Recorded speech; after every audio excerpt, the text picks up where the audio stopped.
Welcome to Mums at the Table. I am Rachel and I'm here with Shona. Hi. Now today we're talking a little bit about change, but before we do that, we haven't changed any of our experts coming up. We've got Yay. Gia and Olive and Moses in the kitchen. Oh, and I bet Gia will be able to tell you how to change your diet or the food that you eat. She's good. She and we've got is. Colette, she's also doing our well-being segment. But one of the biggest changes that we go through when we have kids, I guess the first stage, is becoming pregnant. That's just a massive change, no pun intended.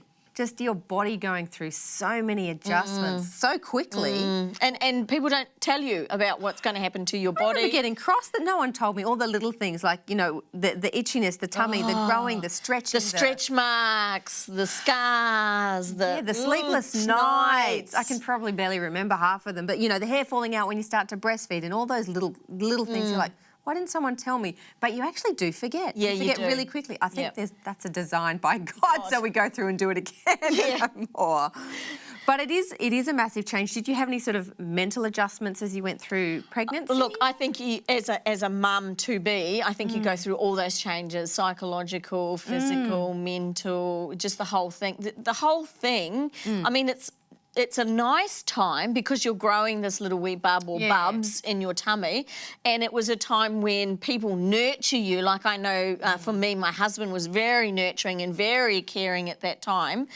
But also it's a hard time because you're in, you know, there's pain, but there's excitement. The back. The backache. Yeah. It's all coming back. Yeah, no, I actually, in hindsight, wish I had written all of those things down, not just to be able to share that with other people, but just to remember because it is an amazing journey. Yes. And yes, I might have complained about it because I really didn't enjoy it. I put on 30 kilos with my first. Yeah, my daughter. I was just, you know, complete whale. But I wish I had taken the time to write some of those things down so I could remember them in a different light. And then when I got to my second and third pregnancy, go, oh, that's right. This is what happens. Yeah. Look, I think something that's really lovely and it caught on for a while there was taking photos each month of how you changed. And I thought, you know, I'm not that courageous that I'd be able to stand and have my photo taken, but that would have been a nice thing to do because like you say now, I'm 20 odd years down the track and I don't remember all those changes. I don't remember how I looked except for when I see the scars. Yeah, I was going to say, I'd actually love to hear from some of our people out there and on social media. What have you done to remember those changes? How have you sort of, you know, I guess commemorated it or maybe someone actually sat you down and was nice enough to share half that stuff with you? We would love to hear. So you can jump onto our social media, our Facebook page, Mums at the Table. We'd love to hear from you there. Hey, thanks for joining Colette and I for a chat. We're talking about how we can help our teenagers during this COVID-19 period in terms of them feeling like they're at a loss or they're grieving because they're missing out on so many opportunities and things that were normal to them. Yeah, and to put it in perspective, we need to remember that this is our children's normal that they have lost. So for us, it might be our jobs or easily popping out to the shop. For many of our teens, their peer group is very important for them. At this time. Yeah, I can think back to being a teenager and that was important, having that connection, being out with the crew or whatever it is that you did. So, yeah, I can see that all of that has been taken away from them now. And many of them are doing well in terms of knowing, I have to stay home. But it's hard for them. They're missing out on planned formals, some of them, those are hanging in the balance. Many of our children in Year 12, there's so much uncertainty at the moment around what Year 12 looks like. My daughter's in Year 12, and so we're living that at home. And I think even as parents, we need to understand that these are huge. These are huge milestones in their brains, you know. So. Absolutely. It is a milestone. It's the milestones and rites of passage almost that should be happening in their lives or would have been happening. And so I think it's really important not to minimise. I always talk about not minimising because that makes someone feel like you don't care or you don't understand.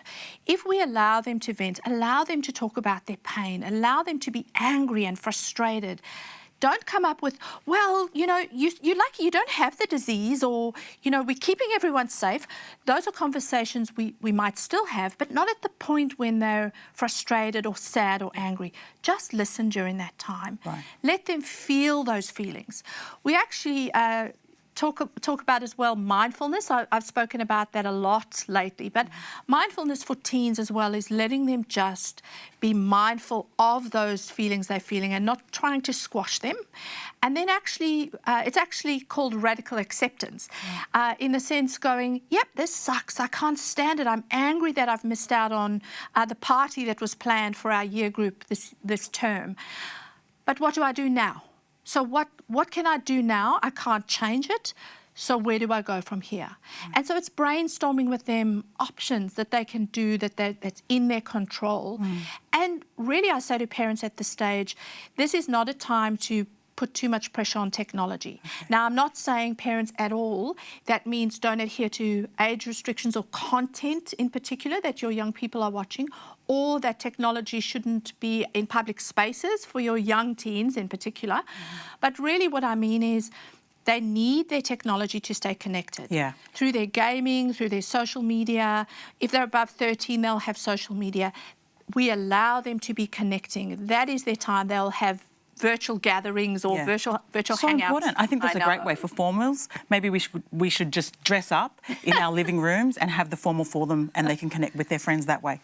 Thank you so much, Colette, for those awesome tips. Just recapping, let your child speak, listen to them, and keep them connected online if you can, and also just reassure them to practice mindfulness. Great tips. Keep it locked right here at Mums at the Table for more tips like this and so much more. Put a discussion on the table that I guess it's not always out there, but loving your kids but not necessarily loving being a mum. And I know that can be a bit of a taboo topic and there's a lot of judgment around that, probably a lot of shock from other people. I know before I had kids that I was shocked whenever I heard that or someone talked about it, and I thought, how could that possibly be? You must be an awful person. But having sort of had kids and going through that, it's much easier to understand. Yeah, because as a mum, you're forever giving. You're giving to your kids, you're giving to the house, you're giving to work, to a husband, to families outside of your own children, and there's not a lot of return back. So therefore, you can become very discouraged, very disgruntled, very angry, resentful. Even. Like you can feel really sucked dry, and if you're not sort of being invested in, because let's face it, everybody needs to be built up, in whatever way. But if you're continually giving, you're going to run out of steam, and you sort of start to get resentful, going, "Hey, I'm an important person too." Yes, and I think because if you were like me, you were in a job that you really enjoyed before you stopped and had children, and I wasn't actually going to have children.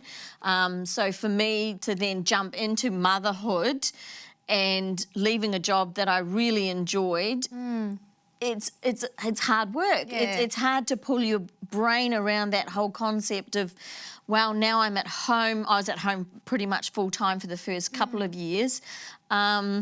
It got really resentful. Yeah, it can be a loss of identity as well. I think, most of us sort of establish a career or establish who we are. And then when you start, going into that role of all this giving, you sort of go, hang on, who am I? What are my goals? What are my dreams? Do they matter? Yeah. Am I appreciated? Yeah.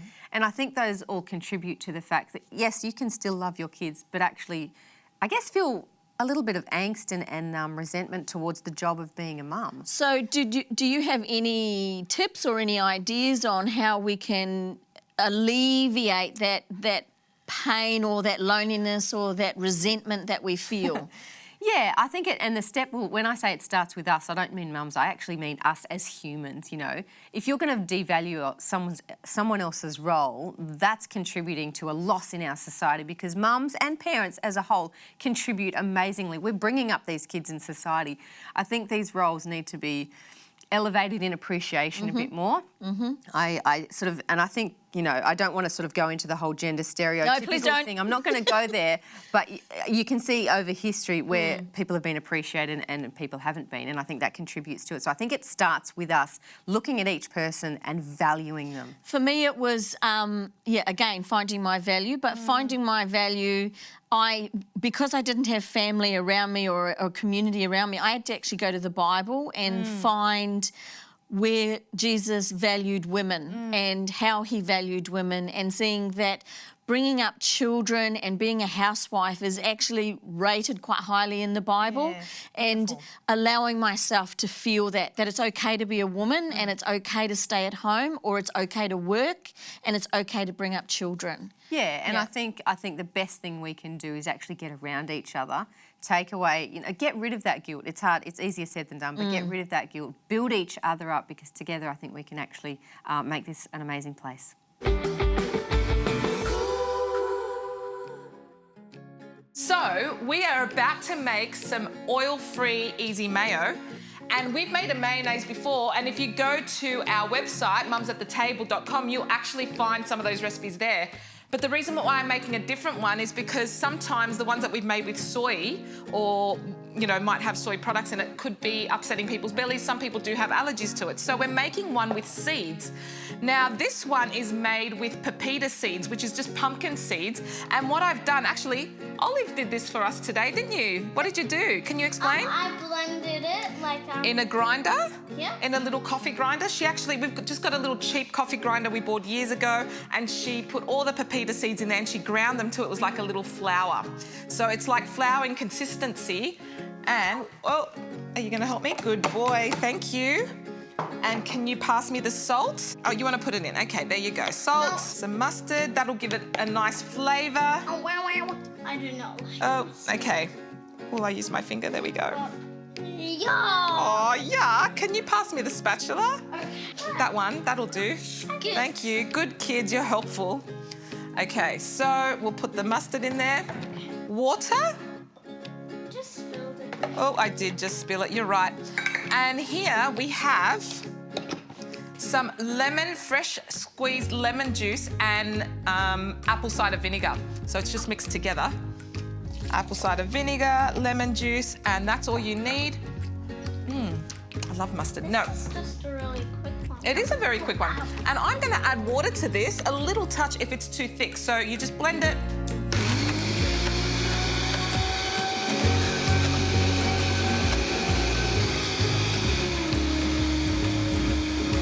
That's good. I've added a little bit of water. Now, if you want it a bit runnier, you can add some more water, which I might do because we're going to use this. We're going to use this on a nacho salad. So instead of using sour cream, we're going to use this mayo. So I might add a touch more water and just keep blending a bit. I know. Okay, and we're done. Now, you need to put this in the fridge for a little while because it tastes way better when it's cooler.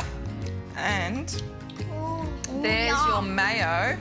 Momo, do you like it? Yes. Be honest, is it delicious? It's So like sauce. it's like sauce, it's mayonnaise, but it's a healthy version. And can I just say, you can use this on burgers, you can use this on salads, you can use it on so much stuff.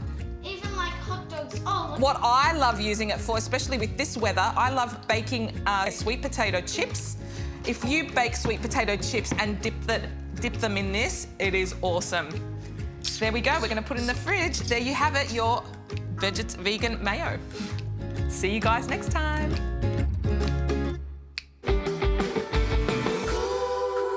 Thanks for joining us. It's been good to have you with us. Thanks, Shona. That's all right. I'm happy to change. You're happy to change. I'm happy to talk about change. Don't forget, we've got our e-newsletter. We'd love you to be able to subscribe to that. So just let us know if you're interested. hello@mumsattetable, and we can send you out some of our great articles, advice from experts, and some videos. But that's it from us. We'll see you next time. Bye. Bye.